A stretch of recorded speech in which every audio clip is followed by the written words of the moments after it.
स्वागत है आप सभी का आपका अपने YouTube channel SK for study में। आज हम लोग बात करेंगे कक्षा 12वीं के जियोलॉजी चैप्टर 1 के विभेय प्रश्न और उनका हल।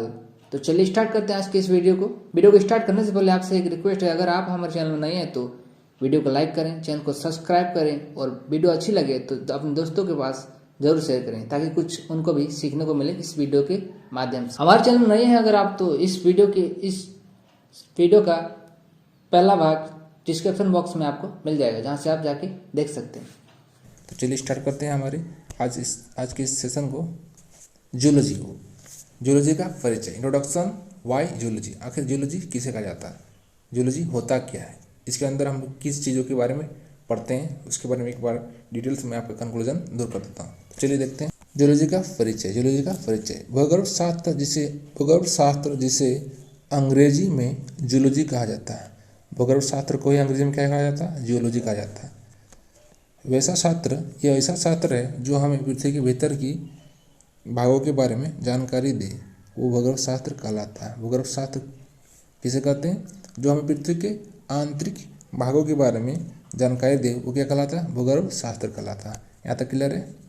जूलॉजी शब्द का अर्थ पृथ्वी का विज्ञान होता है। जूलॉजी शब्द का जो अर्थ है वो क्या होता है, पृथ्वी का विज्ञान, जो एक ग्रीक शब्द से लिया गया जिसमें जी का अर्थ होता है और लॉजी का अर्थ साइंस होता है, यानी पृथ्वी का विज्ञान। ठीक है, पृथ्वी का विज्ञान। जियोलॉजी शब्द का टोटली अर्थ आपका क्या हुआ, पृथ्वी का विज्ञान।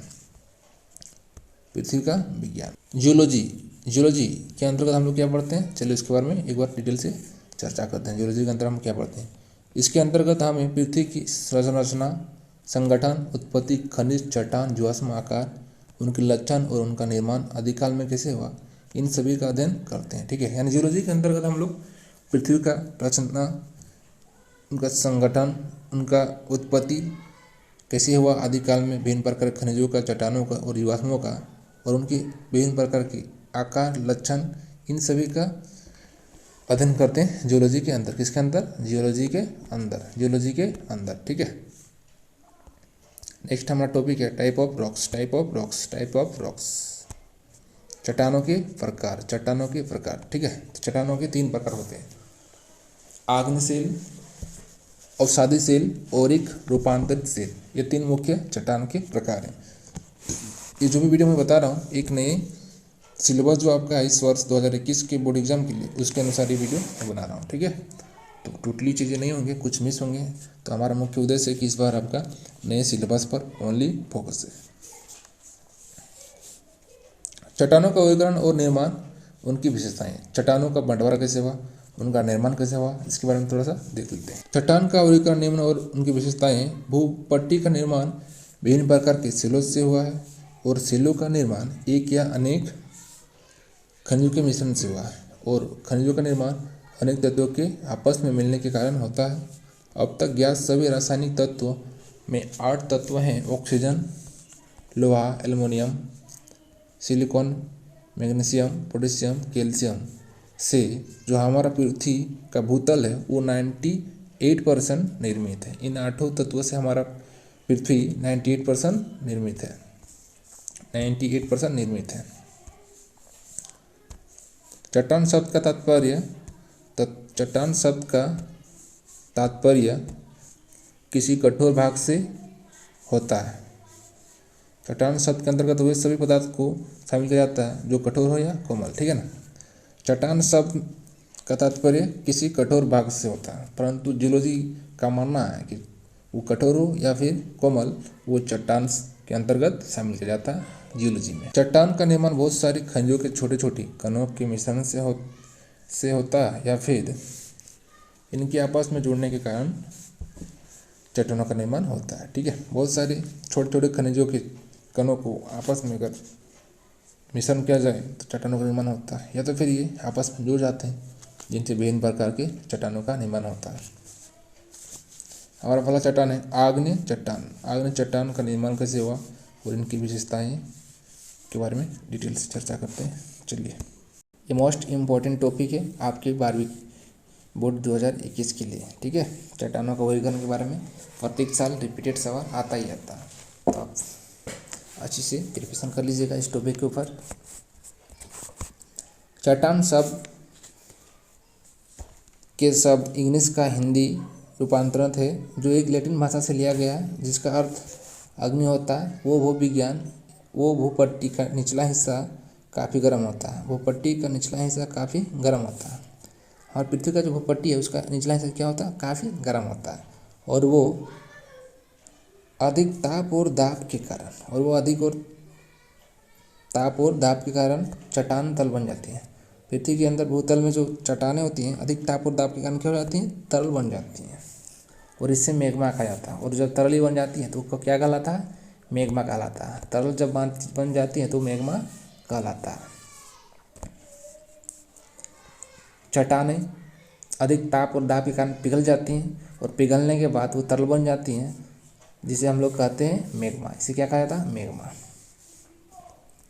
जहाँ मैग्मा जमा होता है, जिस स्थान पर मैग्मा जमा होता है उसे मैग्मा प्रकोष्ठ कहते हैं। उसे क्या कहते हैं? मैग्मा प्रकोष्ठ। अधिक ताप के कारण यह चट्टानें लाल दिखाई देती हैं और अधिक चाप के कारण ये क्या दिखाई देती हैं? लाल। और इसलिए इसे बनी चट्टान को आग्नेय चट्टान कहा जाता है। और इसलिए इन्हें क्या कहा जाता है? आग्नेय चट्टान कहा जाता है। आग्नेय चट्टान की विशेषताओं को चलिए देख लेते हैं आगे क्या क्या विशेषताएं हैं। इनकी विशेषताएं, आग्नेय चट्टानों की विशेषताएं, ये काफ़ी कठोर होते हैं। आग्नेय चट्टान जो होते हैं वो काफ़ी सॉफ्ट होते हैं, ठीक है, हार्ड नहीं होते हैं, काफ़ी कठोर होते हैं। ये काफ़ी कठोर होते हैं, ठीक है। ये रवेदार और दानेदार होते हैं। ये बालू की तरह दानेदार होते हैं जिनका निर्माण ज्वालामुखी के कारण होता है। आग्नेय चट्टानों का निर्माण ज्वालामुखी प्रक्रियाओं के कारण होता है। इसके कुछ एग्जाम्पल हैं, देख लेते हैं हम लोग। ग्रेनाइट बेसाल्ट जो है आग्नेय शैल के एग्जाम्पल हैं, ठीक है। हमारा अगला चट्टान है अवसादी शैल। क्या? अवसादी चट्टान या फिर शैल, दोनों एक ही शब्द है, ठीक है। अपक्षय और अपर्दन क्रियाओं के कारण चट्टानें टूट फूट और नष्ट हो जाने के कारण चट्टानों का मलबा और सारी सी घटनाओं के कारण एक स्थान से दूसरे स्थान पर जाकर जमा हो जाता है, जिसे निर्मित शैल को अवसादी शैल कहते हैं, ठीक है। कहने का मतलब यह है कि आपदाओं या फिर मिट्टी के कटाव के कारण चट्टानें टूट फूट जाते हैं और नष्ट हो जाने के कारण, ठीक है, टूट फूट जाते हैं या फिर नष्ट हो जाते हैं, जिसके बाद ये चट्टानें एक मलबा के रूप में इकट्ठा हो जाता है, ठीक है।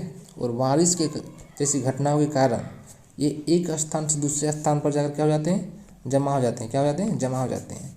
और जहाँ ये जमा हो जाते हैं और जिससे निर्मित शैलों को क्या कहा जाता है? अवसादी शैल कहते हैं। क्या कहते हैं? अवसादी शैल, ठीक है। क्लियर है? कोई दिक्कत नहीं ना।